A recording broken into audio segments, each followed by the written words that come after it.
take it away.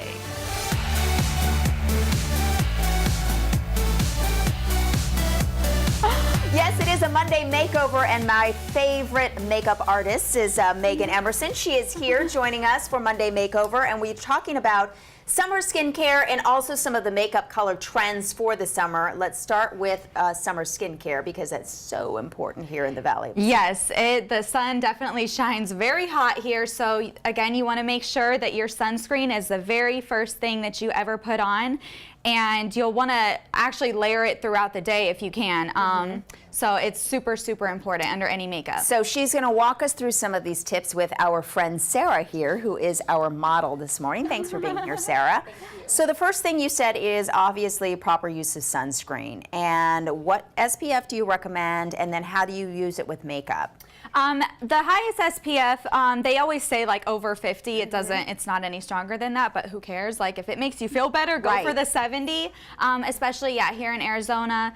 So you want to put that on and then make sure your lip moisturizer, which this one that I love is by Jouer, and it has an SPF of 20 in it, so you also want to protect your lips as well. Very important, because sometimes we forget that. Yes. Okay, so the sunscreen, does it go on then before the primer, if you use primer, and before the foundation? Yeah, it'll be, because you'll want to get a moisturizer. A lot of the moisturizers nowadays have the sunscreen in them, so you want to apply that first, and then you begin with the primer, and then your foundation, and then go on. And I know there are so many sunscreens out there, like some say for all bodies, some are specifically for the face. I would do for the face because it does tend to have a more sensitive formula in it, so it is better for the face. It's not going to clog your pores and make you break out and stuff like that, as some of like the heavier oils and stuff like that that you would put on your body. Should you also be doing that on your eyelids? Obviously you want to do it on your neck all too. Over, Okay, all over. And some of the primers out there also have sunscreen in it. Yes, they do. A lot of the skincare companies now are getting very skin conscious, and they do have sunscreen in most of them that you buy. Okay, so let's talk about putting the foundation on, the proper application, especially after you've had sunscreen, because obviously your skin's going to feel a little different. Right. My favorite way is with these sponges. These are the Real Techniques ones. A lot of brands nowadays are coming out with their own versions. You just have to find what's best for you. These are my favorite, and I get them at Ulta. And you want What do you like about those? So they really sink the foundation into your skin because you're pressing it in, as opposed to a brush where it's just kind of like laying on top of the skin. And the trick with these, though, you have to get them wet before. Okay. You don't apply them when they're dry because it will soak up all of your foundation. So if it's already wet, then, and you want to be able, like, don't want to wring water out of it, but you want it to be very damp. And so you don't wipe, you blot. Yes, you pat it into the skin. Okay, so you recommend the sponges. Yes. And then what about keeping your makeup fresh throughout the day, because it's so hot during the summer, it's really hard. Right. There are a lot of products nowadays, like MAC has some, Urban Decay, Tarte, and they are like refreshing mists, and they include a lot of glycerin and sometimes have extra sunscreen in them. And you want to spray them like just throughout the day, and then it'll just refresh your makeup and kind of take that cakiness away.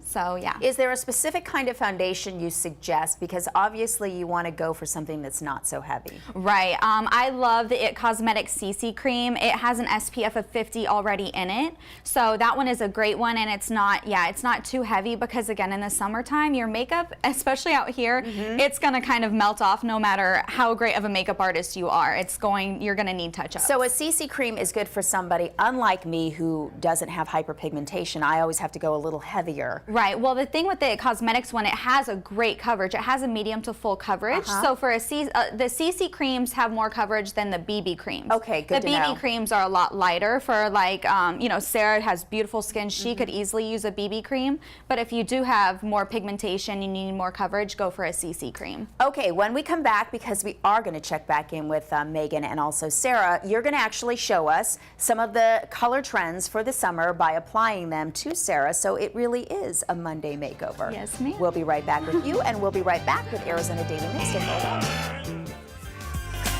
Welcome back to Arizona Daily Mix. It is a Makeover Monday, and our makeup artist Meagan Emerson is here along with our model Sarah. Earlier we were talking about summer skincare. Now it's all about makeup color trends for summer, starting with the eyes, because they need to glow, but it can't be too much in the heat. Right. What I like to actually do, whatever bronzer and blush I use, I like to stick that in the eyes because it just gives the face like an overall glow. And a lot of the blushes and bronzers have a slight shimmer, so it adds just a touch of sparkle. Okay, so bronzer is okay in the summertime. Absolutely, yes. But the key is to remember that everything is in moderation, right? Right, yes, because you don't want it just melting off. You want it to look natural and sun-kissed. Are there specific colors you recommend for the eyes right now for summer? For the summer, I like to stick with brighter eyes. You know, like I said, you can do the bronzers, neutrals, and then like pops of coral or pops of pink. Turquoise is really beautiful, like underneath the waterline. So just bright pops of color, but keeping it overall simple. What about eyebrows? Because we talked about how sometimes your color changes, your hair color in the summertime. It tends to get a little lighter. Yes. Do you still continue to use the same eyebrow color? No, I actually I change it as I change my hair, and I recommend everyone do that. If you're one that changes your hair a lot, there are shades that you can get away with that will go with a lighter shade and a darker shade, but you're gonna kind of want to just buy a new shade to match. Okay, good to know. Yes. So let's talk about lips, because we love our lips in the summertime, but is it okay to go a little bolder? Like I went a little bolder today. Absolutely, yeah, like these bright, like magenta pinks are great. I love corals, pinks, all that kind of stuff is beautiful in the summertime. And I personally prefer a gloss. I like when the lips look really juicy and wet as opposed to matte, but you can totally do that as well. Okay, So all yes. right, so walk us And through the application. So this is a NYX Butter Gloss. I love these. They're high shine, very affordable, and they have the biggest variety of colors. Where do you find those? I get these at Ulta, and you can find them at most drugstores and like Target and Walmart too. Okay, perfect. Yes. And this one is a NYX Butter Gloss, and it is in the shade Eclair. Oh, that's so pretty. Right? So it's just a sheer tint to the lips to kind of tie her whole look in together, because it is just very light and glowy, sparkly. Now, I noticed that you're not using a lip liner for her. No, I like You don't to like keep, lip liners? Not when I'm using just a sheer gloss like this. I think it just looks so beautiful when it's just light and, you know, shiny like that. It does look nice. Yes. But so this one has a gloss to it, but a lot of the liquid lipsticks that we see these days are pretty matte. Right. You can also use a liquid lipstick underneath a gloss if you want to. It will allow it to last longer than if you were to just put a gloss on by itself. This will wear off pretty fast, but like if you were to put like a nude liquid lip underneath it and then a gloss on top, even if the gloss wears off, you still have a color on your lips. So that's another option if you're needing the longevity. Okay, and if you missed in the first hour of our show, we talked about the importance of putting sunscreen on your lips. Yes, definitely. So this one is one of my favorites. It's the Jouer Essential Lip Enhancer. And a lot of the lip products nowadays, like chapsticks and everything, they have SPF in them. So it's great to put on like underneath anything. Okay, since we're talking about the lips, and you obviously did Sarah's lips so beautifully, what do you do if you do a boo-boo? Like I did right here. I'm reminding you of my boo-boo.